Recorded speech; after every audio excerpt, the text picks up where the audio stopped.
Right, I wasn't going to do a video. Obviously, we've covered the Wolves game quite a fair bit last night with the post-match show and obviously the watch-along. But I did watch the game back because you can't quite absorb as much as you'd like when you're on a stream and there's comments coming in. And I did want to kind of pick it apart because it was a new look West Ham side. There was a lot of changes in there. And at the time, given that we didn't know the result, it felt like we were a little shaky. But I thought it was really impressive. And it shows you how far this side's come since David Moyes has come in as a squad.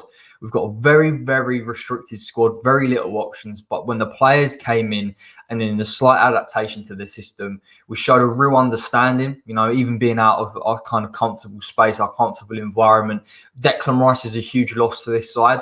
I think it takes away the way that we can try and dominate midfield. And Moyes, for me, I've been critical of him in the past. And I think for a lot of West Ham fans, it's been a little bit of a learning curve in terms of understanding how good can this coach be. And actually, I thought last night he showed a real understanding of his squad and their limitations and their capabilities. And I think playing a three-man midfield, relinquishing a fair bit of possession, but also not being negative to the point where you're putting yourself unnecessarily under the cosh, shows you how much he's come as a coach at West Ham, as a manager at West Ham, how far the side have come and how much they understand the roles. And I think nothing exemplifies that more than Mark Noble. I thought Mark Noble, watching the game back for the full 90, had an absolutely outstanding game. And a lot of that comes down to his understanding of his role within the side, particularly in the 5-3-2. But let's be clear here, West Ham have only played twice this season, against Brighton at home and Manchester City away. And this was a game that we had to really go and win.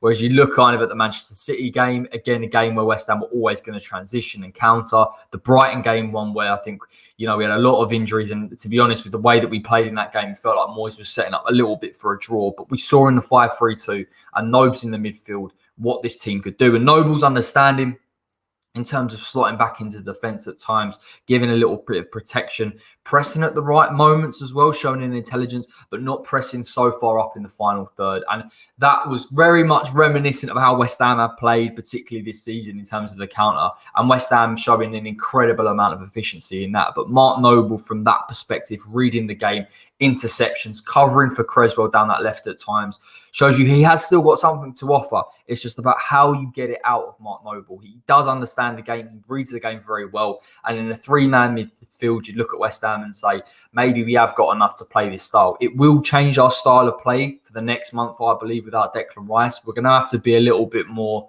trying to think of the word. I don't think we'll press from the front as high. And I think, to be fair to West Ham, we did it at times. We did it with the wing backs and we tried to squeeze as a team. The 4-2-3-1 gives you a bit of flexibility in terms of Declan sitting and pressing just with sort of units and pushing teams in certain areas of the pitch. Whereas for me, the reason why that game was so open and it felt like it was so back and forth was because West Ham squeezed us aside and we sat back as well. And I think that's what we're going to see over the next couple of games. And it is really going to mean that it comes down to the efficiency of the counters. But in a weird kind of way, I think it suited some of our players. Mikel Antonio in terms of the transitions and picking it up on the left and how effective he was in terms of holding up the ball, dragging teams out of position, getting to the byline. He's an absolute nightmare. But his ability to keep the ball is probably what sets him apart from, I was going to say any other striker, but any other player that stays in that position, even Jesse Lingard. Because Lingard's biggest asset, aside from his energy, is his ability to carry the ball and offering himself, his availability in those spaces. And now that West Ham have Lingard, alongside Mikel Antonio, as well as the willingness to get the likes of Soufal and Masuaku forward, Fornals with his energy as well, West Ham and never Wolves had the beating of us on multiple occasions. The back five became very narrow. They got deliveries into the box. And the problem really, really lied with our communication. And Craig Dawson's been brilliant since he's come in this season. He's obviously got his permanent deal now, quite rightly so, in my opinion. And I think that's just a formality given how many games he's played. But the Dawson-Diop partnership is slightly... I don't want to say worrying because on the first look, I thought Diop had a really poor game.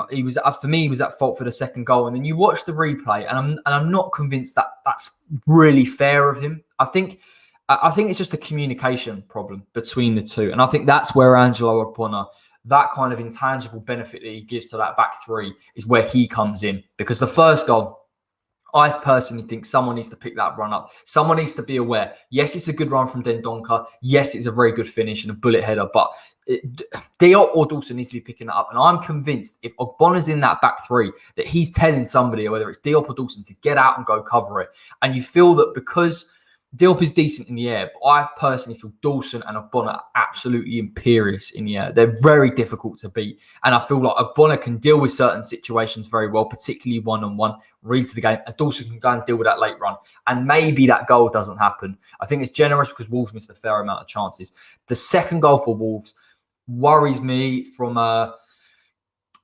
I think there's one way to look at it and say it's positive. Wolves couldn't play for us in that second half. West Ham defensively really solid in terms of the shape. Dealt with Adama a little bit better, I felt. But the ball in trying to beat the press and beat the line where we'd gone to press. And I think this is... it's almost like a double-edged sword, isn't it? Like, you don't want to dig out West Ham because we're being positive in pressing. And Creswell, again, showing that he wants to go and win the ball. And that's clearly a tactic to go and win that first ball. Got no problem with it at all, particularly if you get the turnover, because then you're setting off the counter. But for me, Diop's had to go and try and cover. And he's blaming Creswell for not getting back in time. You see him on the replays pointing at Cress to get back, but Cress is never making it. And I think that's where Diop's decision-making has to improve.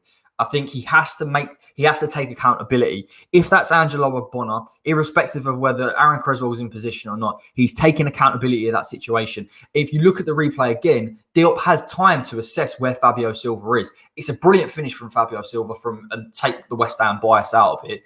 I don't think Fabianski can do better, as Carlton Cole says. It's more of a defensive lapse. And I think that they're just little moments. They're just little moments in this West Ham defence that I feel like when you look at the scoreline 3-2, West Ham nearly bottle it. Other people may look at it and say, oh, we're becoming leaky.